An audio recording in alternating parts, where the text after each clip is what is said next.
Well, I have to say, if the FBI is not completely tarnished, the name of the FBI is not completely tarnished now, I don't think it ever will be. Donald Trump did the most epic and rightful thing thus far in his campaign, or his new term as president, first term, and that was fire the head of the FBI. Because you remember all these false flag and hoax shootings that have happened, and the FBI is always there? Like the one in Orlando, the Pulse nightclub, and people were hounding the city of Orlando. We want Florida Sunshine Act law states that I can ask for stats, how many ambulances showed up, how many people went to the hospital, what hospital they go to, basic information. And they were hit with that by local news agencies, people. And their reply was, here's a copy of a letter the FBI gave us, and it says that for us to not comply with the Florida state law and instead forward any incoming request to the Tampa FBI office. And to give them your information, whoever you are that's contacting us, to forward it to them too. So the FBI has the power to tell the state of Florida, don't follow your constitution, your state law, on this one incident specifically, just this one incident. Even though we've had those happen before, this one, FBI is going to take care of it. Right? Remember that?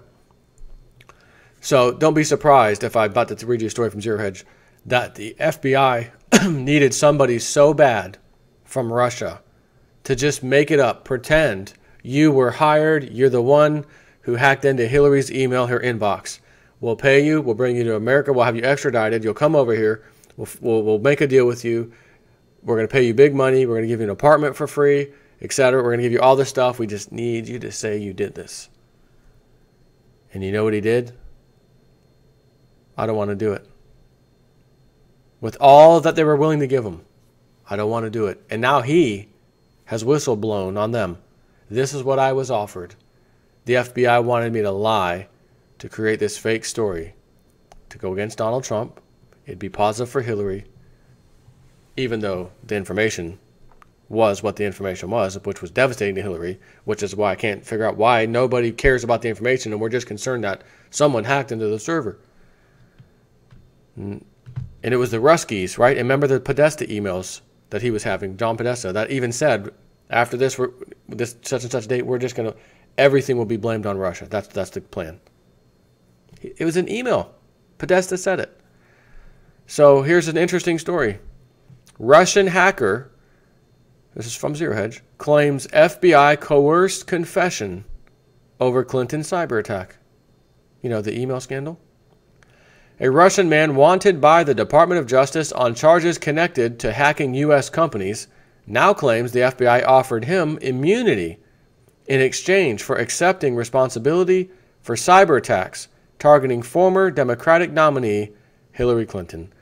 As the Washington Times reports, Yevgeny Nikolin, the alleged hacker, laid the claim to Russian media Thursday in a letter sent from a Czech Republic prison cell amid an international extradition battle currently underway between Washington and Moscow.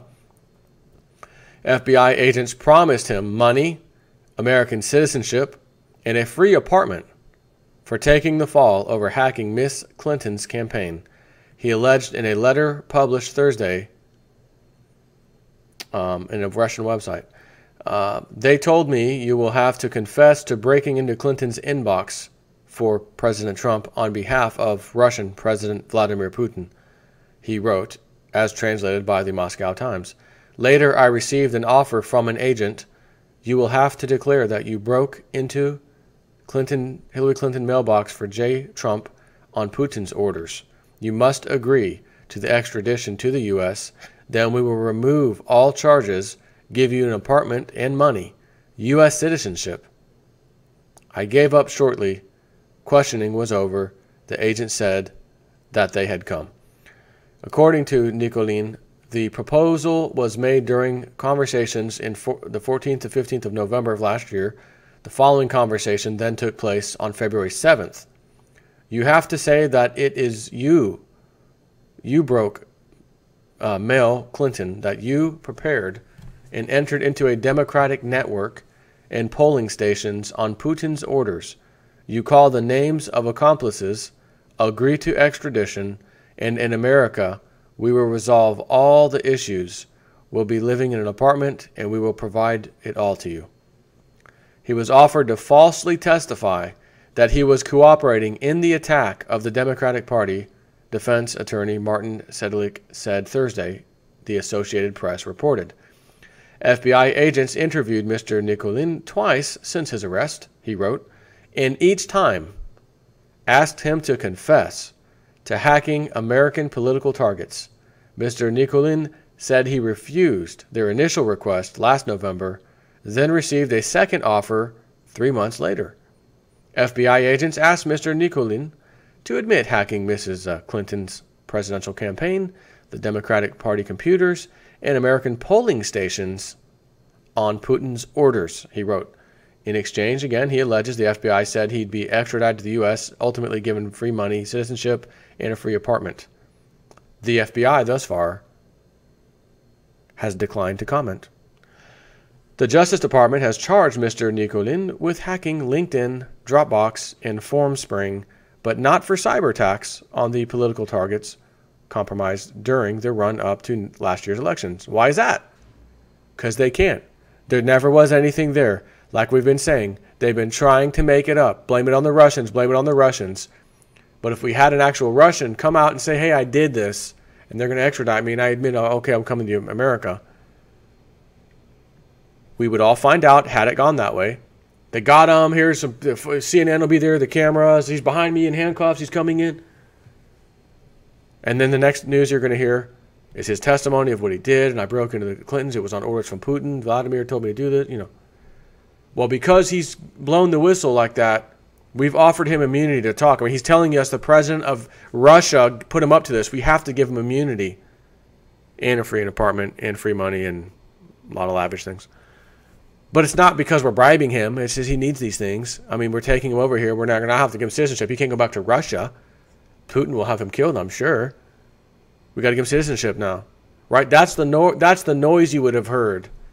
That's the noise you would have heard had it gone that way. It takes a hell of a human being to turn down that kind of stuff. Again, speaking of the FBI, Orlando Pulse, complete hoax crap,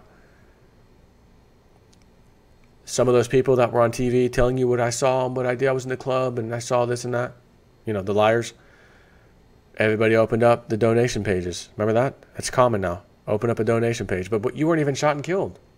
You weren't even shot and even hurt out. Why do you have a donation page? Matter of fact, why do all of you have a donation page put out? That's weird.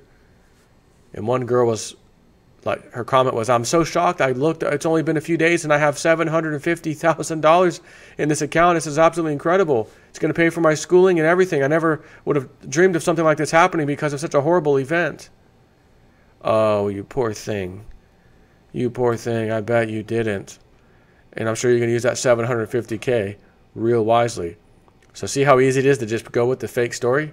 Give propaganda, terrorize people for money? Because they terrorized everybody. How many people were scared to go to a nightclub after that? Right? I mean, my goodness. Orlando? Talk about some nightclubs? Oh, there's some nightclubs in Orlando. So, anyways, the U.S. government has largely attributed those cyber attacks to a division of Russia's military intelligence agency, the GRU, referred to by names including Apt-28, or maybe that's Apartment 28, Pawn Storm, and Fancy Bear. Oh, that's a tough name. Fancy Bear.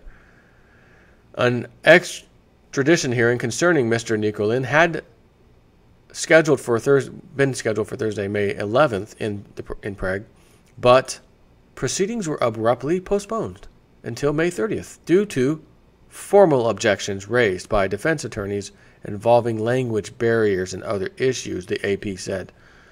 Additionally, the Moscow Times reports the case has drawn some attention to Russia, which reporters have unearthed photos of the self-described used car salesman driving lavish cars and taking photos with the Russian elite. Nikolin's social media pages had included snaps with both the daughter of Defense Minister Sergei Shoigu and Kremlin Press Secretary President Dmitry Peskov. But again, hold on, wait. The Russian has since claimed that he met Shoigu's daughter by chance and only bumped into Peskov when they sat in the same cafe. But let's just for all intents and purposes, that's a cover story, and he certainly knows these people in Russia, and he's close to their government, and he's definitely a hacker, and they do use him.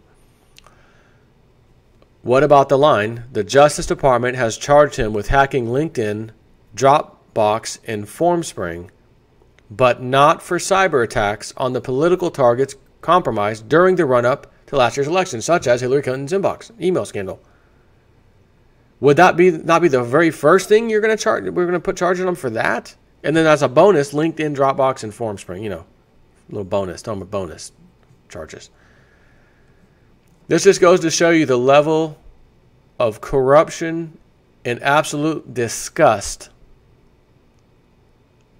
that these so-called heroes of America now. You got to have a BA. You can't just come in with an associate's degree. You got to have a BA, bachelor's, to even come in as a Fed. And then you're going to learn some things you may not like. Like, you hear the stories of cops planting drugs on criminals, because they piss them off. Just someone pissed them off or something, talking to them the wrong way. They plant drugs on them, ruin their life. This is the Fed's version of that. You can kind of see how it's a little bit different, a little bit worse. Telling a man, pointing the finger in the whole world to see this guy who's responsible for hacking into the Democratic presidential election. A little bit different than cops planning something on you. And normally when you throw tons of money at somebody, they usually flip easily. As again, look at the Pulse shooting. Look at all these the hoax shootings that you know of. All these people walked away with millions, donations and whatnot, including the people who were just there, not even hurt, like I said.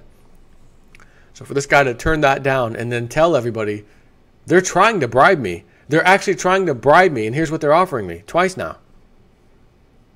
He's now vocally said it. Unbelievable. Proud to be an American. Fight for the rights of every man. Except for our own citizens, we're going to screw you over. And tell you the Ruskies did it each and every time. Take care.